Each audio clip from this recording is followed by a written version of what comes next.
Charles, what is the key announcement from HL7 at HIMSS12?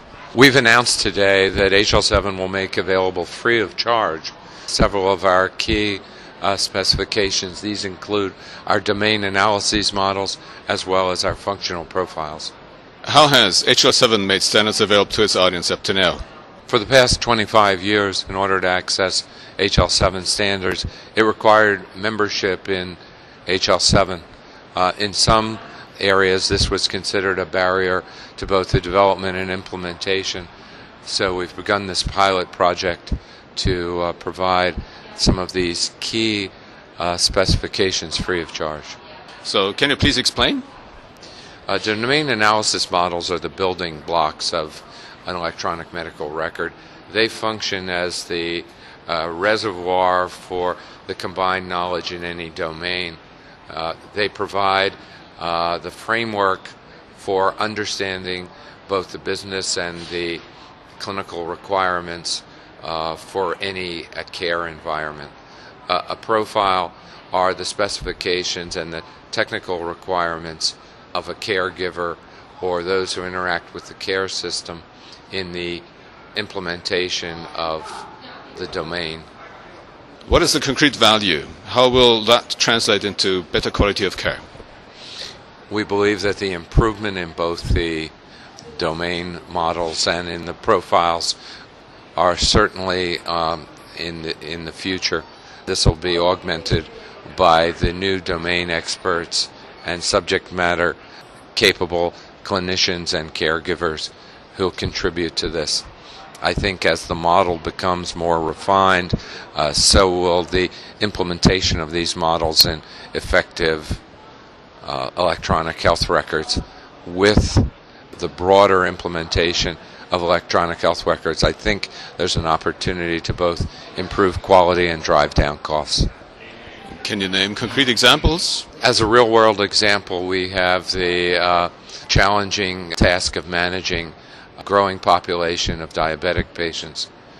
These requirements are predicated on understanding the clinical evolution of the disease, the management, which includes both medication and other forms of diabetic control, the support from ancillary personnel such as wound management and dietetic counseling. And all of these are integrated in the model through the clinician's use and the functional profile requirements. So this would include blood sugar monitoring and other tests needed to ensure enhanced care. Too often we put the onus on the clinician to recall all of these requirements, all of the clinical guidelines, but in today's practice environment that's nearly impossible. But through the implementation of these models and profiles, we reduce error and increase viability. Right, so how can IT managers and clinicians put these models to use?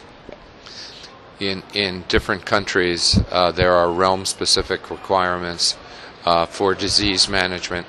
The HL7 model has given flexibility to both the profiles and the models so they can be implemented on a country-by-country or region-by-region basis.